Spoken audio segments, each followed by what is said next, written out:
I want to bring C.K. restaurant CEO Andy Puzder, and we can all participate in this. We all know Andy. We've talked to him many, many times.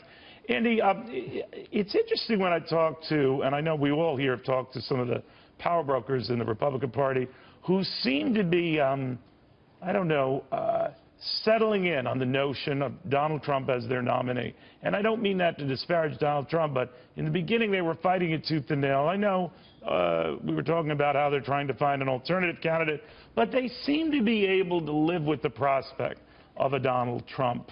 What do you make of that? Do you share that view that the tide seems to be turning to, well, let's see what we can do with this guy? Well, I can tell you, if Donald Trump is the nominee, I'll certainly support him. And I think other people, what everybody's calling establishment Republicans, which I really don't know what this establishment Republican is, but guys like you, to the extent guys that like you, that's who they are. They're rich guys like you. But we're supporting people. I think all, I could vote for Ted Cruz. I could vote for Marco Rubio. I like Marco a lot. I could vote for Donald Trump. I don't know him. But I think his values, what he believes in, his ideological beliefs are a lot closer to what I believe than either Hillary Clinton or Bernie Sanders. So I think people are coming to the realization, look, this guy could be the nominee. And if he is, we want to get him elected. We want him to succeed, and people need to get behind him. So I don't think it's unusual at all. That's a big shift, isn't it, guys? What he's saying now, he's been fairly consistent, Andy, as he just wants to find. I think you would vote for, a can of soda over the Democratic nominee. If memory serves me right. There's every possibility. Every possibility, because the can of soda will at least take a stand. But I wonder, that's interesting that you're hearing more of this.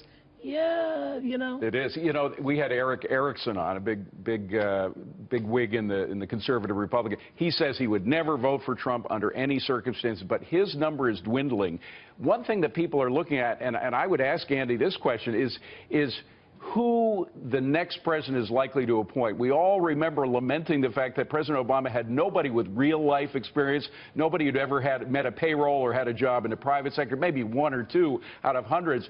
But if you have Donald Trump in, he's going to appoint people that have real-life experience that will make this country work. I would say the same would be true with Cruz as well, but perhaps a little less than Donald Trump. What do you think? I think Donald Trump will definitely. You're going to appoint the people that you know. You're going to appoint people that you're familiar with, that you trust, that you can rely on. And look, this guy's been in business. He's been, a very, very successful businessman for many, many years in the most difficult place to be successful, New York City. So I think and it all starts at the top. The problem with President Obama is we started with somebody at the top who really had no idea what it took to run something. Donald Trump is just the opposite, and I think he'd appoint very good people. I think he'd have a very, very strong cabinet and very, very strong advisors. He certainly knows the people.